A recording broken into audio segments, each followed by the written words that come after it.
Hello, everyone. I'm Helen McGrath, LLG's Executive Director of Policy and Governance, and I'm joined this week by Dennis Hall, our Bulletin Editor. Hello, Dennis. Hello, Helen. So, what are we going to be discussing this week, Dennis? Well, today I thought we should take a close look at the latest consultation from the Solicitors Regulation Authority on these resources that they've published specifically for in-house lawyers. Now, the Solicitors Regulation Authority is seeking views on a collection of new resources developed to support solicitors working in-house in England and Wales. And this was developed in conjunction with the SRA's virtual in-house solicitor reference group. And the materials build on issues which arose from its 2023 thematic review in working in-house and wider feedback from in-house solicitors over the past 12 months. Now, the detail behind all of this is in the SRA news release number 125, and this was published on the 8th of March. Final copies, however, of the new in-house resources will be published later this year. Now, I published the consultation detail in Bulletin 10, but as you can expect, this has generated much speculation in the legal media as to why this is happening now. The closing date for responses to the consultation is the 19th of April, Helen. I have taken a look at the proposal in the consultation, and it seems that the SRA is saying that these resources will include do include a new document aimed specifically at employers, which outlines a solicitor's professional obligation and the benefits of employing a regulated professional, although I do wonder about how that's going to be received by those employers. I know that the resource is designed to, the SRA says, help solicitors establish a mutual understanding of what it means to be a solicitor and to be regulated, and a sort of a cannot do for their employer situation. There's also other published guidance in areas such as identifying the client when working in-house, handling internal investigations, and reporting wrongdoing by an employer. And there's also an arm's length guidance to employers outlining a solicitor's professional obligations. And also the SRA have provided some case studies which they say illustrates how it can be put into action. But Dennis, you said before that the legal media have had quite a bit to say about this. What are commentators saying? Indeed, they're saying quite a lot. But just can I just pick up on one thing that you said there about this focus on employers and in creating an awareness with employers? I think this is an important point. And I think it's a good point in favour of the SRA that they're looking at this. And I'm glad you mentioned it. Certainly from my working in local government, and particularly as a monitoring officer, I always felt that those around me, those non-lawyers, executives and so forth, didn't understand the nature of the obligations upon me as a lawyer. And I think that it's right that that wider focus should be sustained by the SRA. But coming on to what you asked, well, the SRA have come under a bit of stick, and I'll explain why. I was reading the Law Society Gazette editor's article, Paul Rogerson, and he's usually on point with what he's got to say. And he says, everything, of course, is now looked at through the prism of the post office scandal. And the SRA has now come under serious criticism, as Rogerson points out in his editorial. First, they came under fire last year for allegedly understating the severity of the risks faced by the 34,500 solicitors who do work in-house. They've been criticised for insufficient attention, this is the SRA, and indeed action in relation to the in-house sector. And can you remember the other week I mentioned that the SRA are not going to investigate post office scandal lawyers, those involved in that, until the inquiry is concluded. And that in itself generated a level of criticism. And the article goes on, recent findings in surveys show that half of general counsel in the private sector feel isolated, and 64% have not raised regulatory concerns with their client employers. And of course, back to the post office scandal, this has raised the public consciousness and pressure on the SRA to address the allegation of seeming complacent. And I think that's the problem for them. But I think the announcement of the SRA consultation is to be welcomed by in-house lawyers. I'm glad that the focus is on employers, as I say, or part of the focus is, to raise awareness of ethical and professional obligations that lawyers face. Now, there are other commentators, Helen. I know you've been looking at this. The commentator Richard Moorhead from Exeter University, who's had a number of interesting things to say, not just about in-house lawyers, but about the post office scandal in particular. He's often quoted in the media. I think you've been looking at what he's been saying. Yes, he's been speaking to the Legal Services Board conference this month. And he said that the in-house community was crying out for more direction on how to be compliant and stay, independent in the face of employer pressure. Moorhead welcomed the work of the SRA and suggested that the post office scandal, may have been the impetus for action. I would say probably was. I mean, it just due to the public outcry in relation to it. And he welcomed the fact that the SRA is consulting on the guidance, because the guidance itself will bear close scrutiny and thought. However, the Law Society is more cautious, and the Law Society said the consultation is a good start, but that further guidance and detail is needed to ensure that, the in-house community is adequately supported to navigate these changes. And I think that's the point, isn't it? Because it will be the impact and how that transition of thought, understanding is navigated in relation to the employer. And we know in our own sector, don't we, that lawyers have often been seen as blockers. And I think if more understanding was held by the local government community about the way in which lawyers and the majority of monitoring officers must conduct themselves separately to their employee obligations, might be beneficial. But I still think it's a tricky area and needs to be navigated very, very carefully. But, when the SRA talk about in-house, and this is the point, isn't it? Because we're focused on local government. What is it they mean by that when they say that, Dennis, do you think? Well, this is a criticism I've always had of the SRA and to some extent of the Law Society, frankly, and these are my own personal views, I must stress. But, the SRA, more often than not, when they're quoted in the media, they're talking about general counsel in-house situations.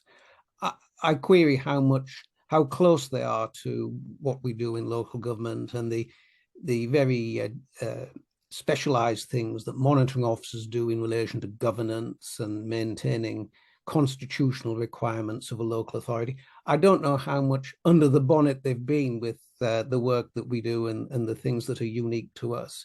But the important thing is for all of our members to understand that the term in-house means and includes us too. Yes. And when regulation does come forward, when new pathways are established for dealing with professional and ethical issues, that in-house always does mean local government lawyers too.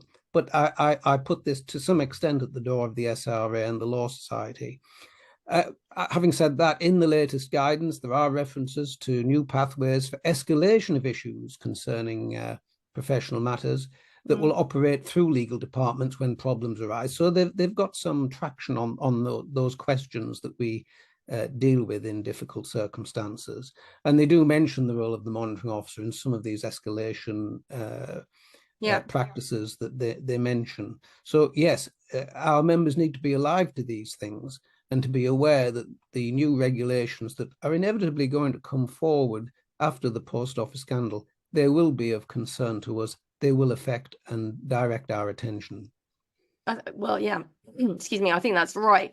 I mean, I will say that the SRA have engaged with us very proactively, and we've been at some of these events in the run up to this consultation, and we continue, to have these conversations with the SRA. So that's really positive. What I would say is at least our sector has LLG as an organisation supporting it. What we've learned from our attendance at several roundtables and our interactions in relation to this area is that not so much in the big firms, we're not talking about the huge companies here, but general counsel who sit potentially alone in their company, they feel very much isolated. They feel that they don't have, despite the Law Society's in-house group, and like you said, this is my opinions here, but it is based on what I've heard, that they feel that they don't have anywhere to turn in relation to their sort of day-to-day work and the problems that they face.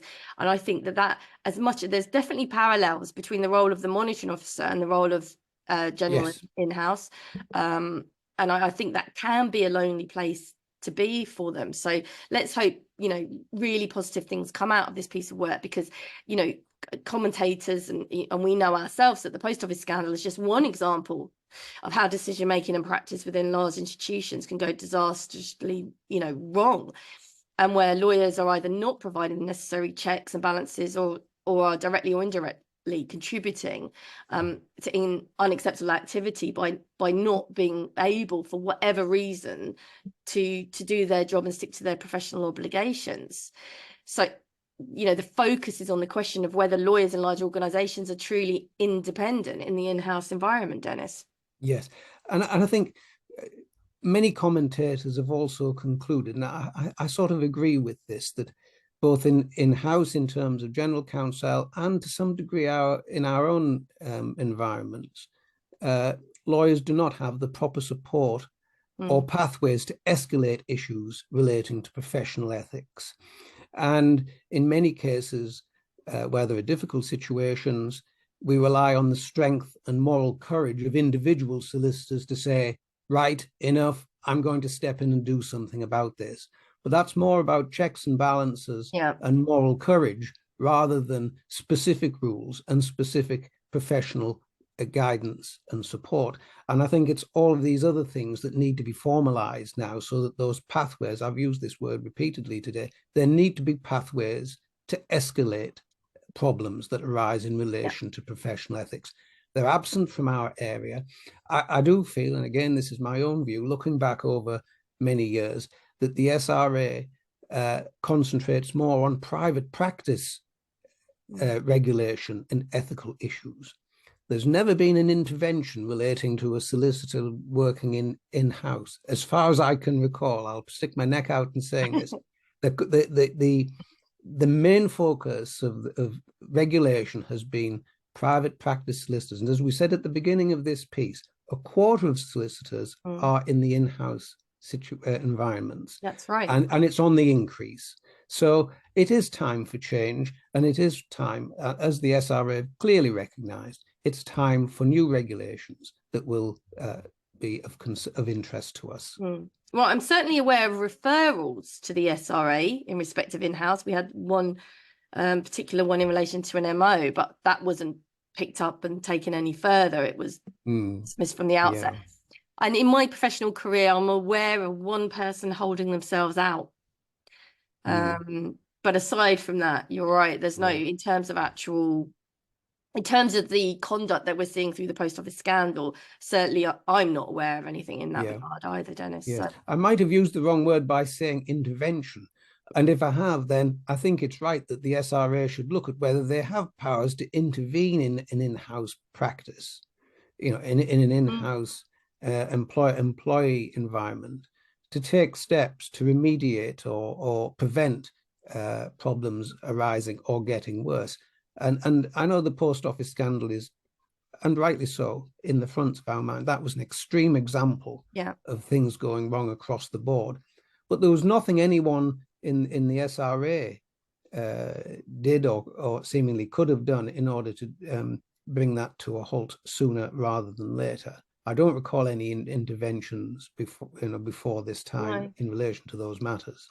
And that's a really interesting question that you make there, Dennis. Because normally when you read SRA hearings or findings, it's either to do with misappropriation of money or some extreme dishonesty offence. So that is a very interesting question. Well, yes, this is leading me on, Helen, because actually they intervene where client interests are prejudiced. There's the irony, where here it's the client employer that's the problem, in a sense. So this thing about, and I hadn't thought about this until you mentioned that, this only emphasizes the need for far greater awareness amongst employers, executives, senior local government officers, the need to understand the professional obligations and ethical rules that apply to solicitors who work in local government and in the, well, all solicitors, but particularly in relation to those that are employed lawyers. Well, I mean, obviously, we LLG is campaigning for better statutory protections for monitoring officers. The government did agree with that, actually, but nothing's moved in that regard since the point they did. But maybe there's an argument around some form of enhanced protection for in-house lawyers from an employment perspective. Obviously, we have whistleblowing procedures, but Yeah. you know, surely they're in as much of a pickle in certain situations Indeed. as we will see our MOs potentially. Yeah. And some commentators suggest one of the answers, besides this idea of having a formal escalation process to deal with breaches or potential breaches of ethical rules, is to have specific terms mandated perhaps by legislation, specific terms in employment contracts that uphold the professional obligations that lawyers are bound to follow. So is there a contractual thing here that can get around some of the problems of employers putting pressure on their lawyers? Well, that would certainly be a quicker win, wouldn't it? If the sector could be encouraged to adopt it, and that therein lies the question. So thanks for talking to me today, Dennis. And enjoyed it.